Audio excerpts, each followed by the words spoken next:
Vamos lá, meus irmãos, vamos lá.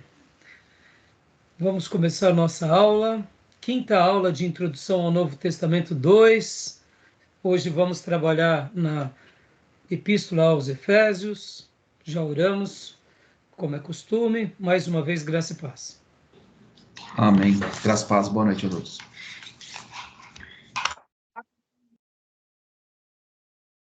Amém. Bom, queridos irmãos, temos trabalhado nas cartas de Paulo e hoje a gente vai continuar.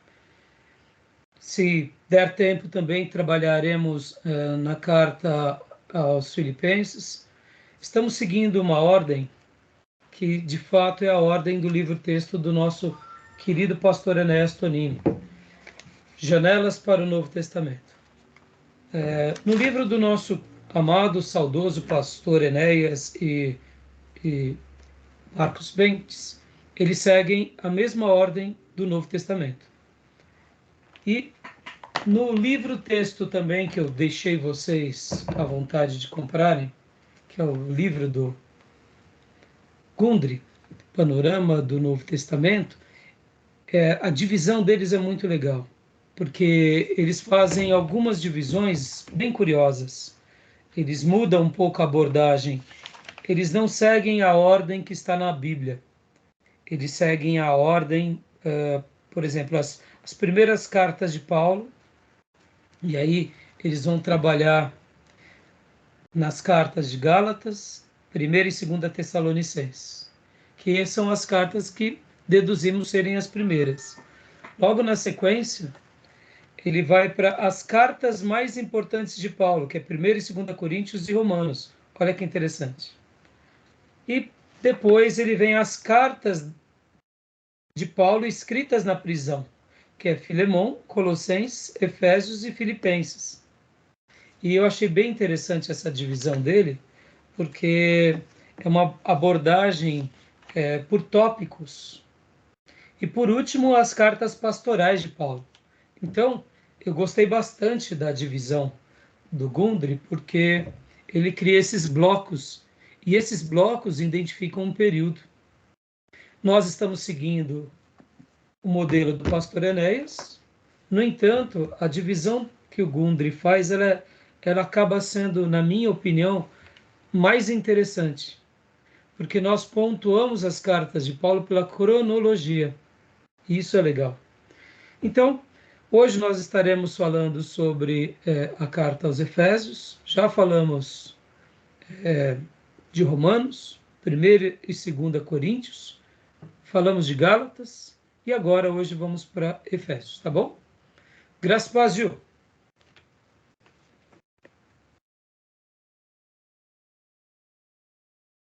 Não está saindo som não, Gil. Fazer aquela observaçãozinha lá com o fone, lembra? Então, enquanto o Gil vai organizando o som dele lá, vamos ler um texto, irmãos? Como é costume, quero ler um texto com vocês em Efésios 1:13. Se lembra qual é o caminho, Gil?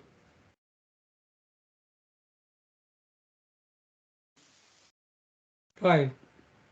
Fala de novo. Tá quase saindo som. Tem alguma coisa obstruindo. Agora estou, mas tá um pouquinho chiado. Tá chiado? Agora melhorou, não sei o que. Isso. Beleza. Tá ok? Agora tá. Será que era o fone do microfone que estava baixo? Eu fiz aquele mesmo caminho lá que o senhor me ensinou. Ótimo, então maravilha, deu certo. Então, joia. Pastor Johnny caiu a chamada dele? Então, Pelo jeito caiu. Caiu. Vamos ler Efésios, capítulo de número 1, versículo de número 13. Efésios 1:13.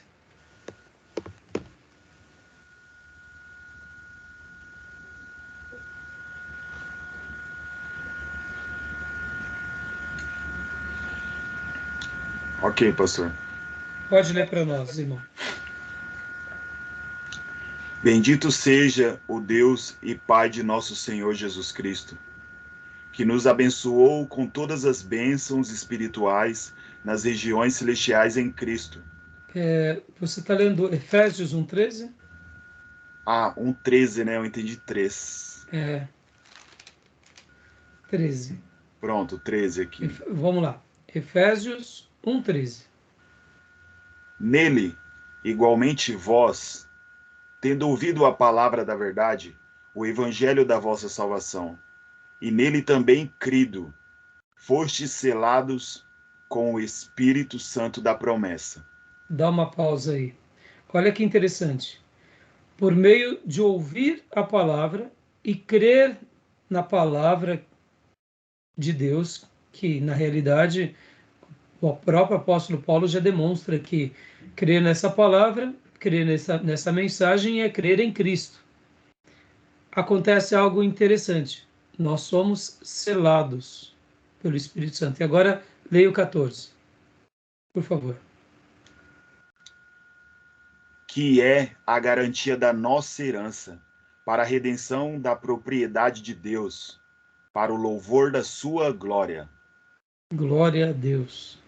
Eu vou ler na minha versão, que é um pouquinho diferente da sua. Você leu em qual versão, Gil? Essa daqui é a King James atualizada. Muito bom. Eu vou ler na NVI. Quando vocês ouviram e creram na palavra da verdade, o evangelho que os salvou, vocês foram selados em Cristo com o Espírito Santo da promessa, que é a garantia da nossa herança até a redenção daqueles que pertencem a Deus para o louvor da sua glória. Esse versículo é maravilhoso. Eu queria só destacar aqui com vocês a palavra selado. Selado.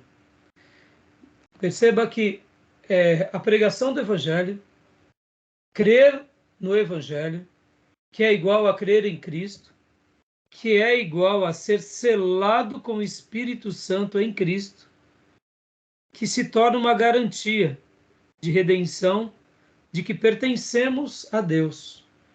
E a palavra selado, segundo Strong, é colocar um selo, marcar com selo ou selar. Esse selar da parte de Deus sobre nós tem a ver com uma característica de propriedade, e não só de propriedade, mas de pertencimento e de segurança.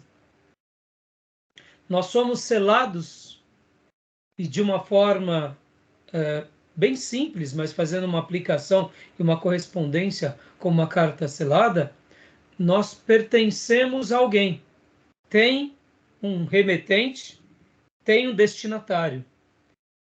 E tem uma proteção, porque foi selado. Então a gente estaria selado e protegido de quem? Do inimigo. Tem também uma outra característica de que as cartas que eram seladas, elas eram cartas que carregavam coisas ocultas. Ou seja, um conteúdo escondido, secreto. A nossa vida, depois que somos selados, pertencemos totalmente a Deus. Os nossos pensamentos, os nossos sentimentos, a nossa vida passa a ser propriedade dele. E a gente está oculto para todas as coisas, exceto para ele, é claro, né? Então, tem essa ideia. E tem outra ideia também que Strong comenta muito, que é selo na semelhança de marcar uma coisa ou uma pessoa, como um selo ou sinete real. Aquele sinete, os reis tinham seus selos, os seus sinetes, mostrando, olha, ninguém pode abrir essa carta, quebrar esse laço, porque de fato aqui essa carta, né, esse objeto tinha um pertencimento, era marcado, era selado, demonstrando que ninguém jamais poderia abrir aquilo a não ser a pessoa que era o destinatário. Olha que interessante, né? Nós fomos selados em Cristo pelo poder do Espírito. Olha a obra da Trindade. É Jesus, poderíamos dizer, que realiza a obra. É o Espírito Santo que nos sela em Jesus e nós estamos em direção ao Pai. Por isso que o diabo não nos toca. Isso é fantástico, né? Dando a ideia de propriedade. E isso não é uma questão exclusiva nossa de seres humanos. Strong até comenta que também existem anjos que foram selados, dando uma ideia de pertencimento e de exclusividade.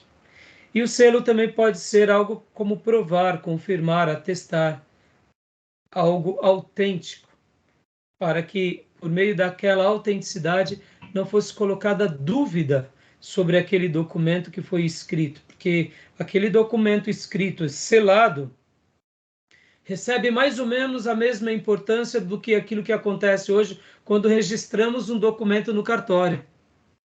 É autêntico, é registrado.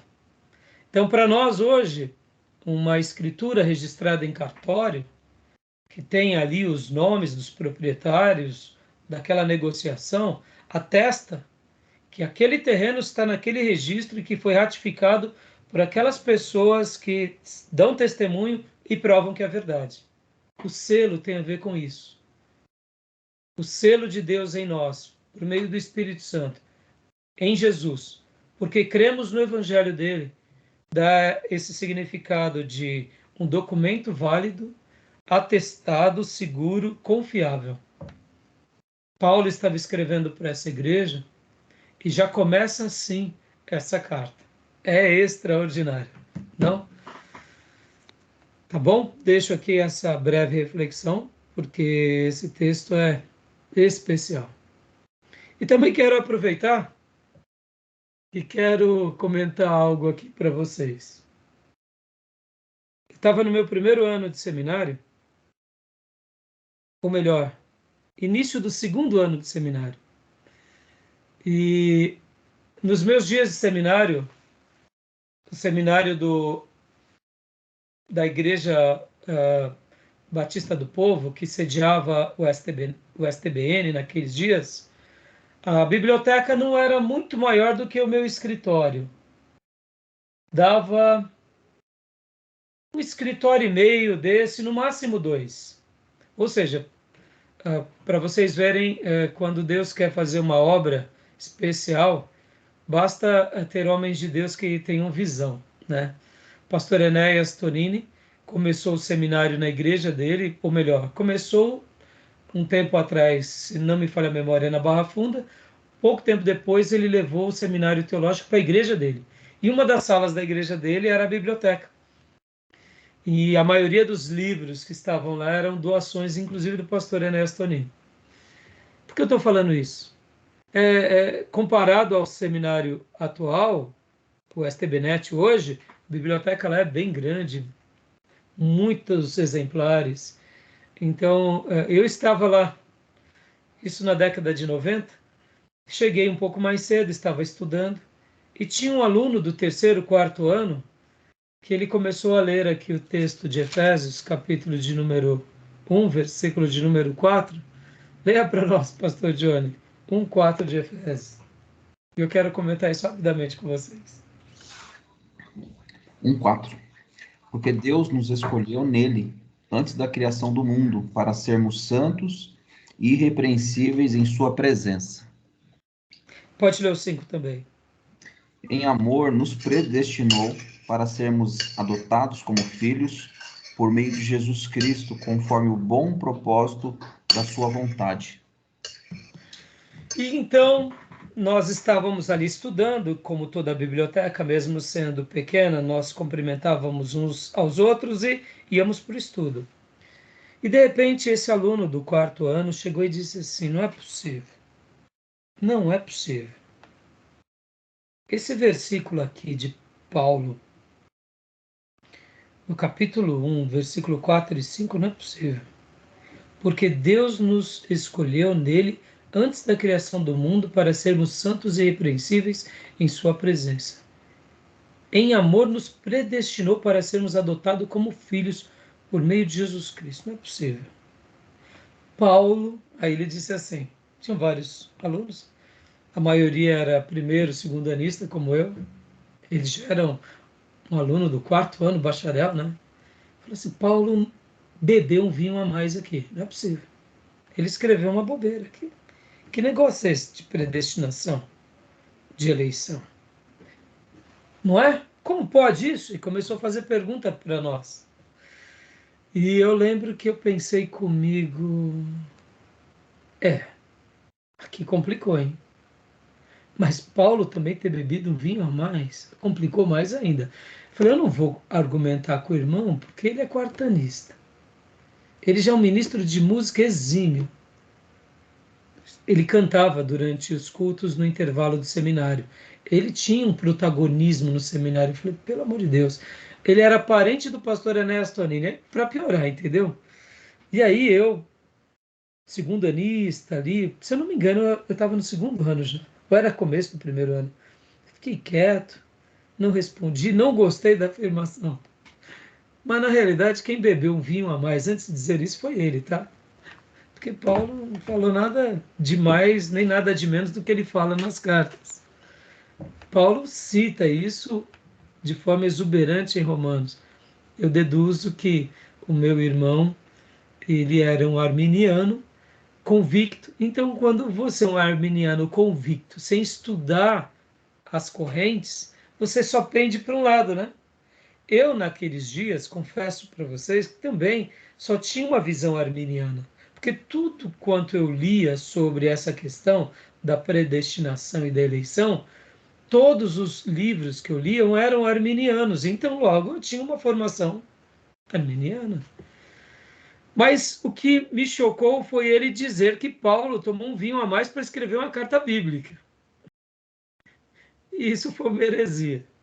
E eu não tive ali coragem, no primeiro momento, de refutá-lo e fazer ali um debate. Até porque, se tratando de um seminário, eu pensei, preciso estudar mais sobre o assunto. Sobre a questão do arminianismo, eu não tinha muita dúvida. Sobre Paulo tomar um vinho a mais, isso foi uma heresia absurda. Então, eu me recordo desse detalhe e isso marcou bastante aqueles dias para mim. Mas fica aqui esse comentário, né? Quando a gente não tem uma visão mais ampla, a gente olha de uma forma mais tupiniquim, limitada. Quando nós abrimos um leque maior, nas discussões, nós respeitamos as várias correntes. Como eu disse, a minha visão no seminário era totalmente arminiana. Então eu, naturalmente, quando eu li isso, e através dele, é claro que eu já tinha lido isso anteriormente, mas quando ele começou a fazer os seus questionamentos, eu falei assim, não, num primeiro momento eu também acho que complica qualquer tipo de leitura, porque quando a gente pensa que Deus nos deu livre-arbítrio, essas palavras de Paulo aqui vai no contrapé do livre-arbítrio. Então eu não tinha uma resposta em diante disso. Mas fica aqui essa lembrança que me deu, sabe aquela lembrança? Tá bom? Beleza, meus irmãos? Joia? Falou besteira ou não falou besteira? Precipitou na fala mesmo. É.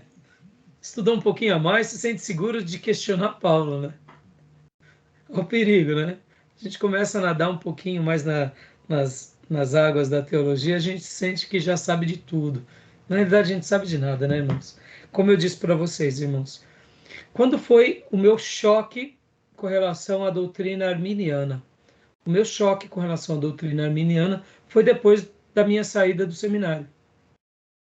Porque aí eu comecei a estudar muito isso. E eu me lembro de um dia eu conversando com um irmão que era metodista. Eu fiquei tão bravo com ele, mas tão bravo, porque ele falou assim para mim, no metrô, eu me lembro como hoje. Mas eu acredito na predestinação. Eu falei para ele, mas não acredito, você está falando essa besteira. Ele falou, Rai, eu estou lendo a Bíblia já há muito tempo. Ele era um metodista, fazia o seminário metodista livre, mas ele falou assim, não, desde quando eu comecei a ler a Bíblia, para mim isso ficou tão claro. Eu falei, não, mas Davi, que besteira. E ali briguei com ele no vagão do metrô. E aquilo ficou no meu no meu inconsciente, tá bom, eu briguei com ele, mas eu domino sobre o assunto. Eu falei, eu vou estudar e vou mergulhar na Bíblia. E aí eu comecei a estudar. Aí eu comecei a entrar em crise. Confesso para os irmãos, eu entrei em crise. Porque eu era um arminiano. Eu orava como um calvinista, mas era um arminiano. E ali eu comecei a entrar em crise. Aí depois de alguns dias e semanas eu fui para ele e falei, me desculpa aquele dia que fui estúpido com você, viu, meu irmão? Porque eu acho que eu não precisava ter sido tão bravo. É que para mim foi quase que uma heresia, porque eu estava ao redor só de arminiano, então eu não entendia a perspectiva calvinista, ou a perspectiva da predestinação, como é lido a maioria desses outros teólogos. Eu não tinha um contato. Foi quando eu mergulhei nos puritanos, foi quando eu mergulhei nos reformados. E aí, meus irmãos, minha cabeça fritou, fritou. Mas antes de eu mergulhar nos reformados, eu mergulhei muito nos textos bíblicos. Isso eu não abri mão, antes de mergulhar nos reformados. Porque eu falei, não é possível que essa turma pense assim. Quando eu fui mergulhar nos textos bíblicos, a minha cabeça deu essa fritada. E aí eu fui para os reformados, e ali com os reformados eu entendi. E aí é por isso que eu gosto de usar o termo e digo sempre para vocês, deixa a Bíblia falar. E aqui já para eliminar qualquer tensão, né? Defenda o seu ponto de vista. Não tem ponto de vista que a gente possa dizer certo ou errado. Tem muito a ver com aquilo que nós acreditamos. Eu acredito que a melhor leitura é a calvinista. Pastor, e como o senhor responde à questão do livre-arbítrio? Eu respondo como Spurgeon. Eu respondo trazendo o livre-arbítrio para a doutrina não do livre-arbítrio, mas a doutrina da responsabilidade pessoal. Porque uma coisa é fato, nós temos uma responsabilidade pessoal. Nós estamos aqui estudando agora porque de fato queremos. Ou Deus nos obrigou? Deus te obrigou? Teu pastor falou: se você não for para o seminário estudar com o pastor Raimundo, foi assim? Não, né? Percebam, nós temos uma responsabilidade que nos acompanha. Mas quando a gente começa a ler a Bíblia o tempo todo e deixa ela falar, gosto de usar essa expressão, irmãos, nós não podemos negar a doutrina da predestinação da eleição. E Paulo aqui, em Efésios, como em Romanos, como também em outras cartas, vai deixar isso muito claro, mas principalmente em Efésios e Romanos. E aí, pedi desculpa para o meu irmão, e depois disso eu falei, a partir de um tempo depois, de tanto estudo e orar, eu falei, não, agora eu me identifico já numa outra linha. Mas convivo muito bem com cada irmão. Eu me considero um pastor batista calvinista. No entanto, eu circulo muito bem com os arminianos, porque eu entendo a mente de um arminiano por causa da questão da responsabilidade pessoal. E também entendo a crítica dos arminianos contra os calvinistas radicais. Porque eu não sei se vocês já viram, tem calvinistas que parece que só tem uma mensagem, só prega sobre a predestinação e eleição. Isso também é um ponto de desequilíbrio. Parece que tudo gira em torno da eleição e da predestinação. Nada foge disso. Parece que é uma música de um tom só e de uma melodia só. E a Bíblia pode ver que Paulo foi um grande evangelista. Então, né, eu acho que é um assunto bem legal. Quis só comentar aqui para dar uma refrescada na memória das minhas lembranças e para a gente, para eu falar, né? A gente tomar cuidado com algumas falas de seminarista, porque muitas vezes o seminarista pode ser meio herético, que nem foi aquele lá. Tá bom, meus irmãos? Meus irmãos, eu quero ler uma frase aqui do pastor Enéas e do Bentes sobre a carta aos Efésios, ou Epístola aos Efésios. Olha só o que ele diz. Esta carta, escrita durante o primeiro período de prisão de Paulo em Roma, é das mais profundas e notáveis do Novo Testamento. Poço profundo e de águas cristalinas e abundantes, onde centenas de milhares ou mesmo milhões têm mergulhado seus cântaros para mitigarem sua sede da presença de Deus e da unção do Espírito Santo. Que palavras lindas! Essas são palavras do pastor Enéas, tá? Eu ouso e digo que não é do Bentes. Vivi muitos anos com o pastor Enéas Tonini e a maneira de citar as palavras, as vírgulas, é típico do pastor Enéas Tonini. Poço profundo, por exemplo. Já começa a segunda estrofe assim. E de águas cristalinas e abundantes.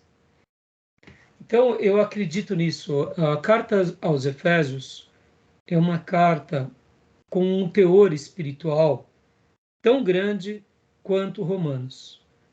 As duas cartas mais notáveis do apóstolo Paulo, na minha opinião, e por alguns teólogos, é Romanos e Efésios. Efésios e Romanos. Alguns vão ter uma preferência aos Efésios, outros aos Romanos. Eu costumo pensar que essas duas cartas são as cartas principais dele, de Paulo, não pela questão da doutrina da predestinação e da eleição, mas pelo corpo doutrinário de Paulo. Pela maneira em que Deus é apresentado, o Evangelho é apresentado, o Espírito Santo é apresentado e várias doutrinas bíblicas. Adoção, justificação, predestinação, dons ministeriais, a igreja, as batalhas espirituais, questões de cidadania, questões de prática com relação a esse mundo corrompido que devemos rejeitar, mudança na mente, a clareza da questão dos papéis na sociedade e questões dos papéis nas batalhas espirituais que existem. Ou seja, realmente essas palavras do apóstolo Paulo, do pastor Enéas, falando de Paulo aos Coríntios, ou melhor, aos Romanos, que inclusive ele cita que escreve de Roma. A gente vai ver aqui que há um debate sobre isso. É realmente muito lindo. E ele continua dizendo: cada epístola de Paulo foi inspirada pelo céu para abordar algum problema específico das igrejas do passado, para nos servirem de exemplo. Não nos causa estranheza, portanto, as investidas de Satanás contra esse documento máximo do cristianismo bíblico. Os dardos do inimigo, entretanto, têm se partido ao impacto da rocha dos séculos, o Senhor Jesus. Palavras do pastor Enéas Tonini. Olha que interessante. Na carta aos Efésios, nós não veremos tantos problemas da igreja como é no caso da carta aos Romanos. Possivelmente, isso se dá porque a igreja que estava em Éfeso era o quartel-general paulino. Foi a igreja mais sólida daqueles dias no Novo Testamento. Isso demonstra que Paulo ali, mesmo sabendo que cães, falsos profetas se levantariam, e nós vemos que de fato se levantaram contra aquela igreja, mas naquele momento em que Paulo ganha aqueles cristãos, eram cristãos cheios do Espírito Santo, a um ponto que Paulo não tinha tanto trabalho de corrigi-los, a não ser de afirmá-los e de melhorar aquilo que já estava bom. Paulo, aqui aos Efésios, aperfeiçoou aquilo que já era bom. Dá uma ideia que é uma igreja muito saudável, muito madura. Diferente da igreja dos Coríntios, aquela igreja era uma igreja doente, era uma igreja bipartida, faccionada, dividida, contendiosa, rasgada, orgulhosa, não tinha clareza de papéis, gostava de murmurar, de fofocar, de quebrar a autoridade dos líderes, usava o dom como vaidade. Essa igreja aqui já não. Essa igreja não tinha esses problemas. A igreja aos Coríntios era uma igreja nas fraldas, infantil, que cresceu um pouquinho e logo retrocedeu. Lembrando um pouquinho dos Gálatas, que começam bem e depois de um tempo já já estavam retrocedendo, já estavam olhando para trás.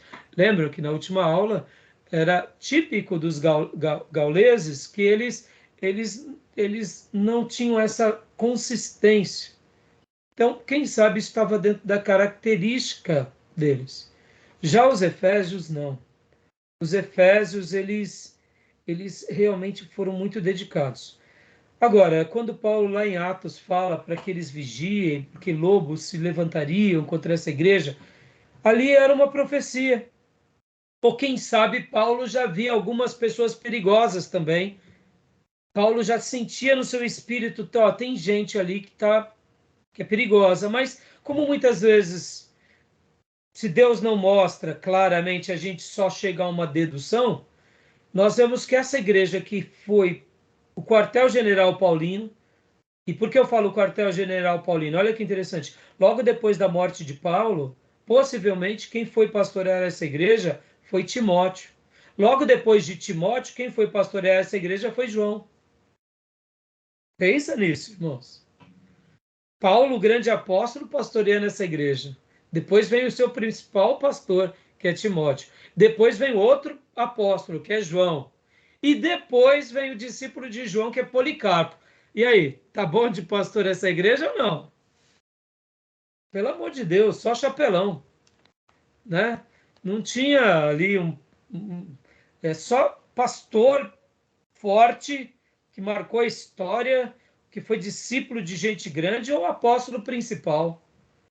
Então, agora percebam uma coisa, e agora a gente vai para os slides. Mesmo com tudo isso, essa igreja não foi diferente de muitas outras igrejas, e algumas décadas depois eles estavam fracos. Eles estavam precisando ser exortados de novo. Lembra qual é a passagem que vai chamar a atenção deles? Apocalipse. Apocalipse 2. Exatamente. Algumas décadas depois, esse quartel-general exímio, poderoso, quem sabe, na pequena ausência do próprio João, porque João está agora na ilha de Pátimos, foi sentenciado como escravo aqui, tem a visão do Apocalipse, Deus revela para ele o quê? Na pessoa de Jesus, Jesus dita uma carta para João, que é Apocalipse 2. Ao anjo da igreja em Éfeso escreva: estas são as palavras daquele que tem as 7 estrelas em sua mão direita e anda entre os 7 candelabros de ouro. Conheço as tuas obras, o seu trabalho árduo e a sua perseverança. Sei que você não pode tolerar homens maus, que pôs à prova os que se dizem ser apóstolos, mas não são. E descobriu que eles eram impostores. Vocês têm perseverado e suportado o sofrimento por causa do meu nome e não têm desfalecido. Contra você, porém, tenho isto: você abandonou o seu primeiro amor. Lembra-se de onde caiu. Arrependa-se e pratique as obras que praticava no princípio. Se não se arrepender, virei a você, tirarei o seu candelabro do lugar dele. Mas há uma coisa a favor de você. Você odeia as práticas dos nicolaítas, como eu também odeio. Aquele que tem ouvidos, ouça o que o Espírito diz às igrejas. Ao vencedor darei o direito de comer da árvore da vida que está comigo no paraíso de Deus. Olha a repreensão, lembra de onde caístes. Pastor, o quartel-general Paulino, o quartel-general de Timóteo, o quartel-general de João, de Policarpo, passou por isso? Passou. Então é interessante, irmãos, que mesmo com toda essa maturidade, a ideia que nos dá é que, com o passar dos tempos, eles foram perdendo essa intensidade e, como o texto bíblico diz, o primeiro amor. É possível que durante uma vida a gente perca o primeiro amor? É possível. É possível que em algumas gerações, e na troca de lideranças e nas novas gerações eles comecem bem e depois terminem bem, mal? É possível. É possível que já comecem mal e caminhem pior? É possível. O que aconteceu a gente não sabe, mas sabe que pelo menos aqui em algumas décadas eles perderam o ímpeto. Tá bom, meus irmãos? E hoje a gente vai estudar sobre essa carta, tá? Alguma pergunta? Ô, pastor, será, eu aqui pensando, refletindo, né? Na época dos juízes, o povo era mais. Juízes não, até Josué ali. Dos juízes. Eles eram mais dedicados ao Senhor, né? E aí, quando não tinha ninguém, eles caíram. Será se porque Paulo morreu, né? Não estava mais lá com eles perderam a referência e fraquejaram? Eu imagino que possa ter acontecido isso, né? Porque João escreveu, acredito que já tivesse passado todas as situações, né? Quando ele escreveu o Apocalipse, e Paulo já tinha sido martirizado. Será se eles caíram porque já não tinha mais ali a presença de Paulo para deixar eles firmes? Então, mas pode ser que tenha a ver isso. Pode ser Não que tem como sim. afirmar, né, pastor? Não tem, mas nós vamos ver, por exemplo, nos livros de Reis, que também acontecia isso. Quando havia um sacerdote muito convicto, muito piedoso, o rei se mantinha ali. E quando havia essa troca do sacerdote, muitas vezes até o rei debandava.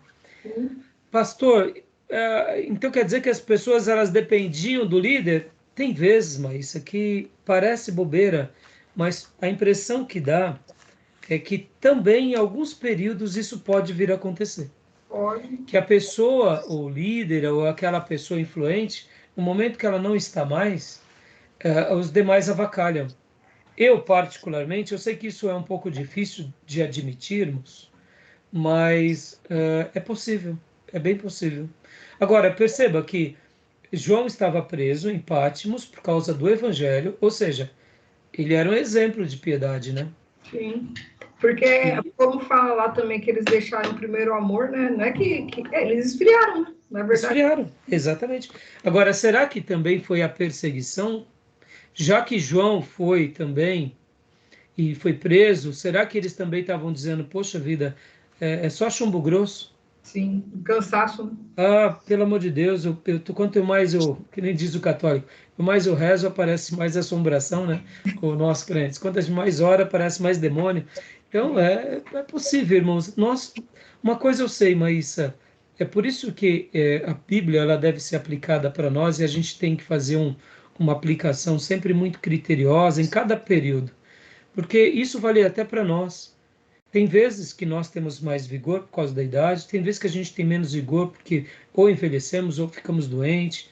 E essa questão, ela é muito curiosa se a gente não souber discernir direito. A gente também perde o primeiro amor. Muitas vezes a gente fica, eu diria, triste por causa das pessoas, por causa do sofrimento no Evangelho, a decepção com os irmãos.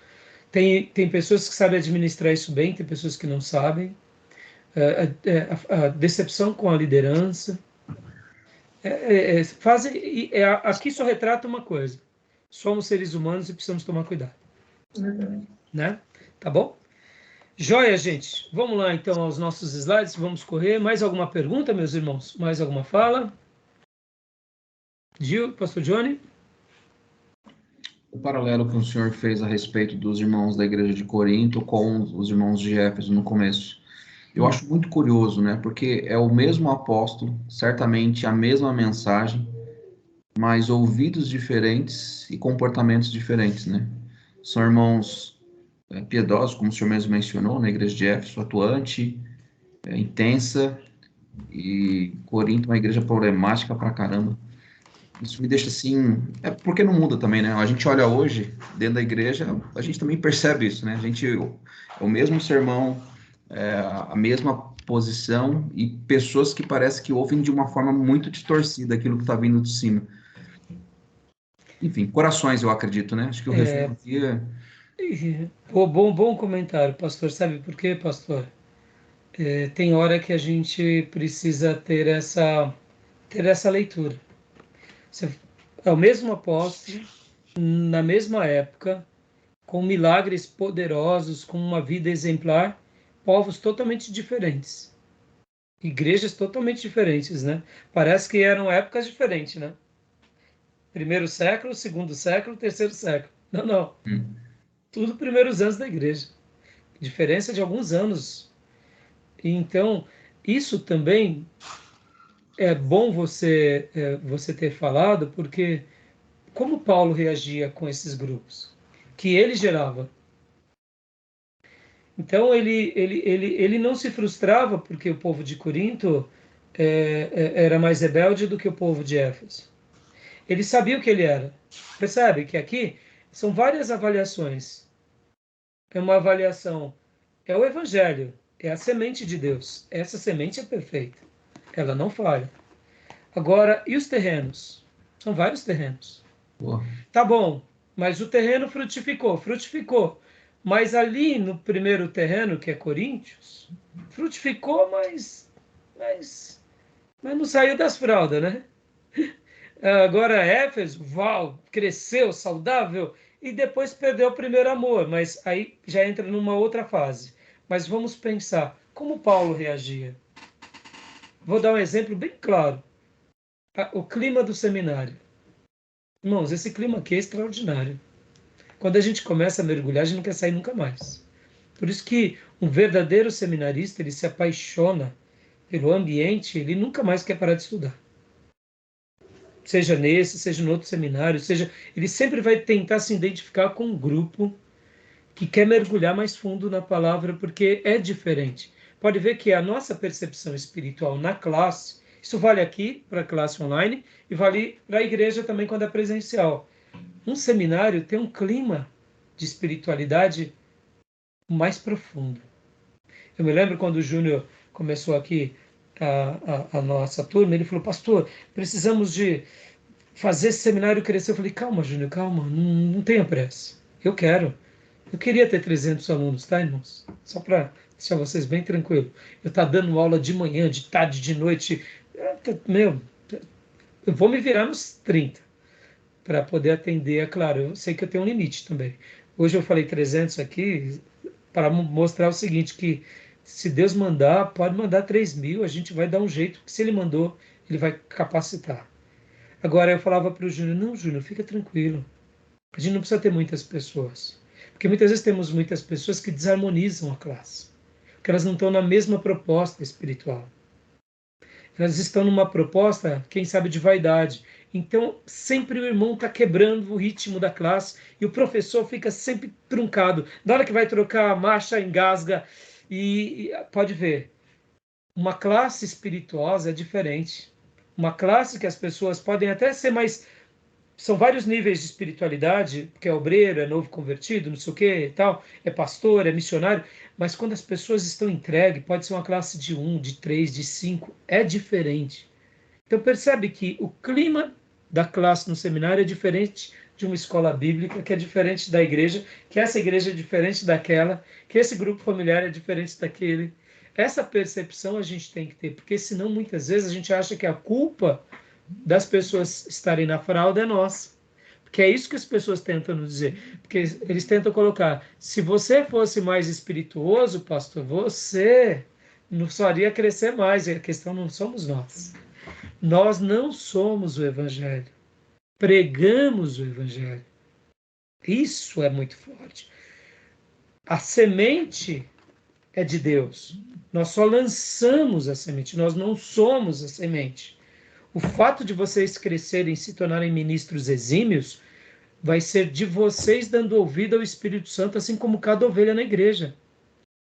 Eu ser um exemplo, eu vou trazer orgulho a Deus em primeiro lugar e um exemplo para vocês seguirem os meus passos ou seguirem passos de outros homens de Deus para crescerem também.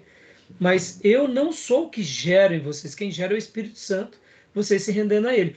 O fato de eu dar um bom testemunho é só minha obrigação.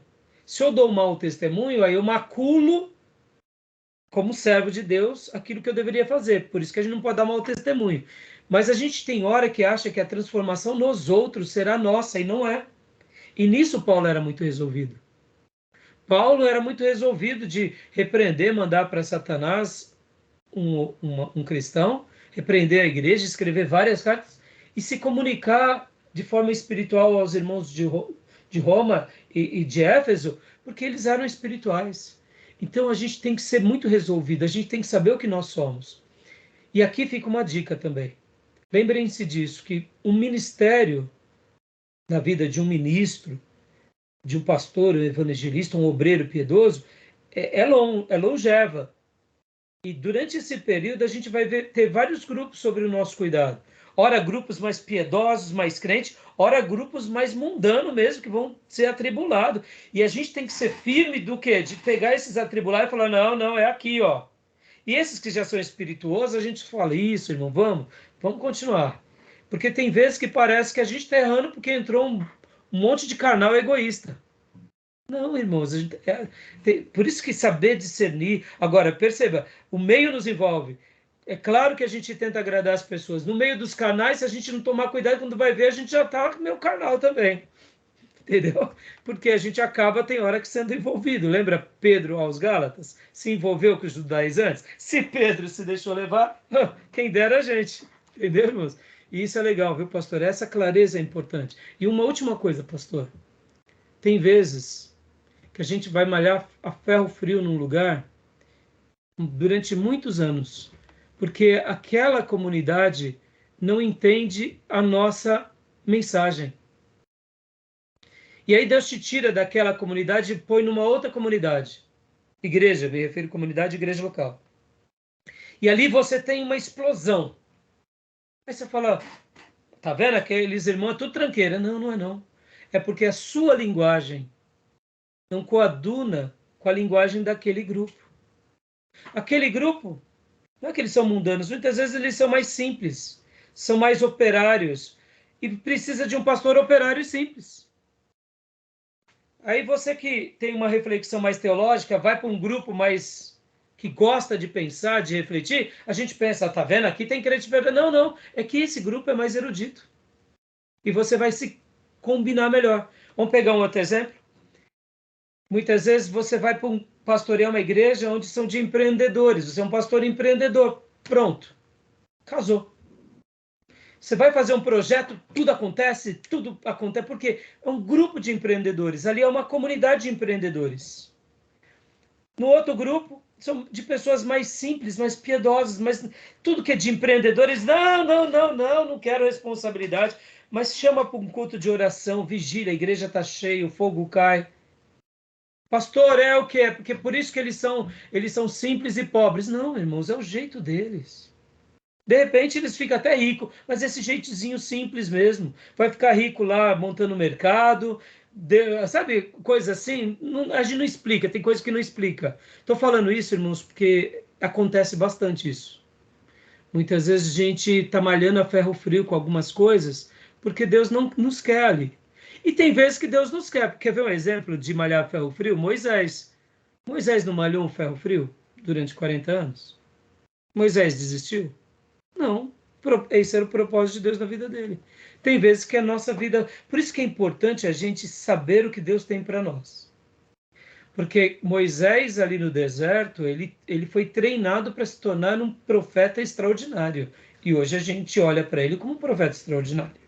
Se aquela geração não deu ouvido para ele e morreu no deserto, a nova geração, que foi a geração de Josué e Caleb, deu ouvido para ele e foi uma geração de vitória. Olha que interessante. Ele tira a geração do deserto, a geração que ele tira lá do Egito e vai para o deserto é uma geração que não dá ouvido para ele, mas nasce uma nova geração que dá ouvido para Moisés no deserto, nos 40 anos. E essa nova geração é a geração que Deus vai usar Josué para conquistar a terra.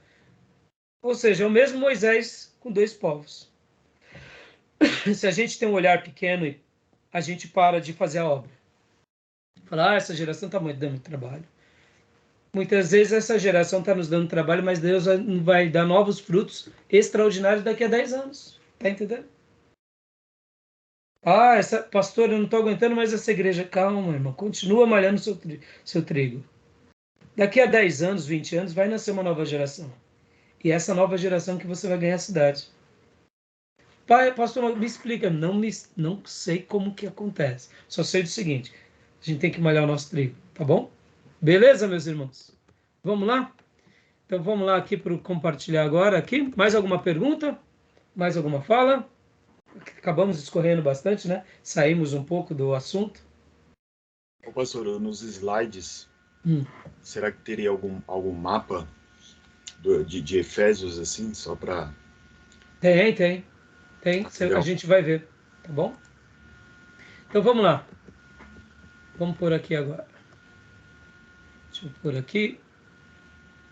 Vamos lá. Pode ler para nós, Gil, Efésios, aspectos históricos e geográficos. Hoje a gente vai trabalhar sobre essa pauta. Aspectos gerais da epístola aos Efésios, a cidade antiga de Éfeso e teologia básica, tá? Pode ler para nós, Gil. Autoria. Autoria questionada. Autoria questionada? As dúvidas sobre a autoria de Paulo surgiram há pouco mais de 200 anos, principalmente devido a críticos como Evanson, 1782, Usteri, 1824, e De Wet, ou talvez, 1826. Ou seja, irmãos, você vê, isso é recente, pode ver que isso daqui tem a ver com os liberais, né? Então, isso é importante ser citado, nós não vamos gastar muito tempo sobre essa questão. Principais objeções à autoria de Paulo. O que eles argumentam, né? Pode ler, por favor, Gil. Diferenças de vocabulário, 42 palavras exclusivas, e de estilo, muito menos apaixonado como de costume. Deixa eu dar uma pausa aqui. Percebe que quando esses irmãos que vão fazer essas abordagens e essas críticas, eles colocam pontos significativos. Mas é isso que eu falo para vocês, né? Assim como o pentecostal peca muitas vezes pela emotividade, o avivado também, os teólogos mais racionais pecam pela racionalidade excessiva. Porque muitas vezes eles são catedráticos, irmãos. Deixa eu só fazer uma pergunta aqui para vocês. O pastor de vocês, John e Jill, toda mensagem é igual? Ou tem mensagem que parece que ele está cuspindo fogo e tem outras que parece que ele está em cima de uma montanha de gelo? Não é assim? Eu não sei se vocês já notaram, até mesmo vocês pregando. Tem vezes que parece que o céu desce sobre vocês e vocês mal conseguem se controlar. E outras vezes parece que é uma mensagem tão reflexiva que parece que estão dando aula. Ou seja, é o mesmo pregador? Percebe que quando a gente vai para o lado mais prático, mais pragmático, mais pastoral, essas diferenças acontecem. Mas para o catedrático, não pode ter mais palavras exclusivas. Paulo não pode ter ficado mais pensativo. Paulo não pode ter ficado menos apaixonado. Qual o problema?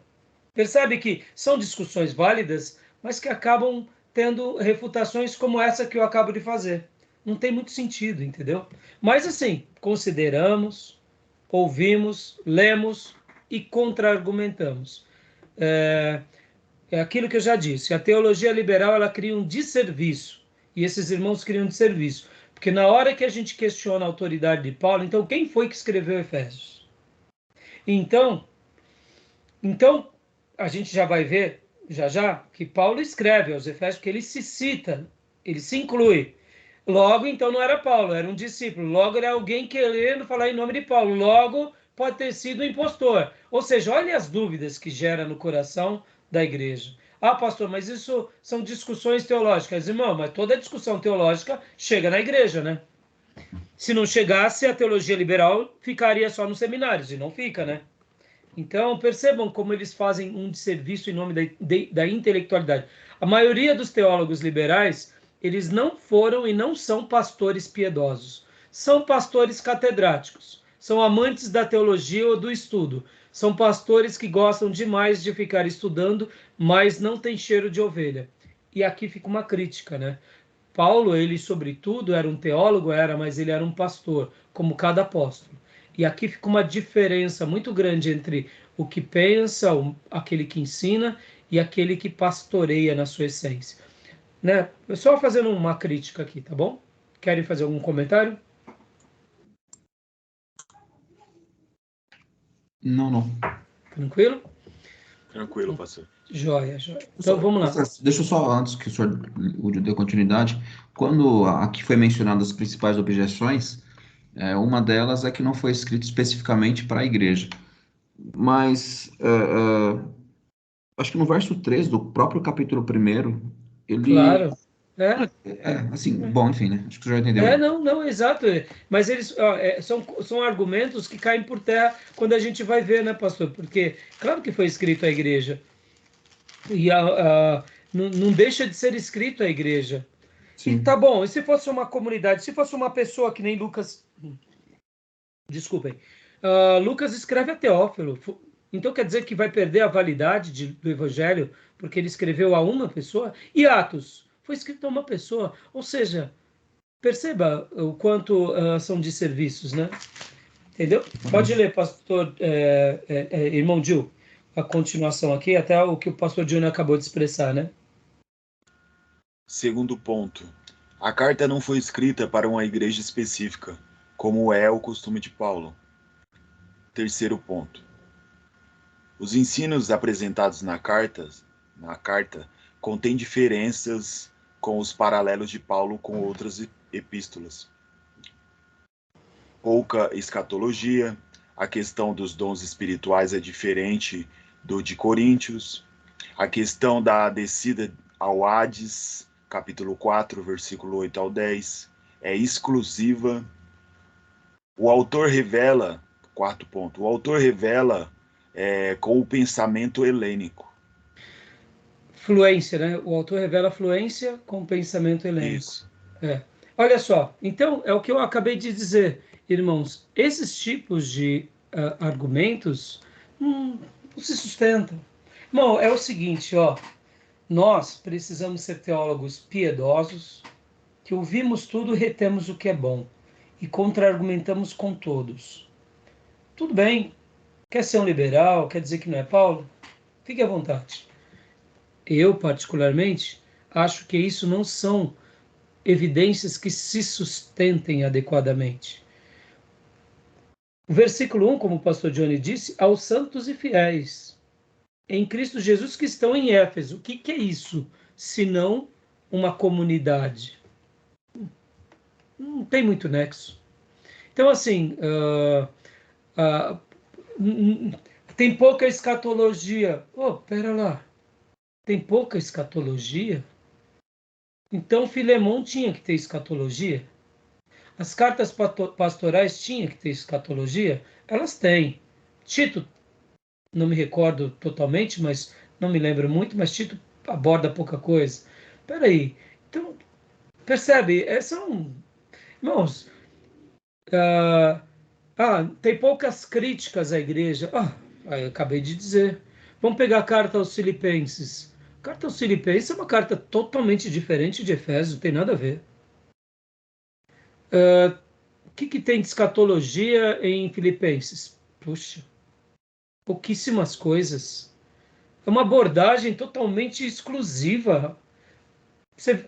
Os liberais, irmãos, é como eu falo, eles querem, na minha opinião, eles ficam tentando construir castelos nas nuvens.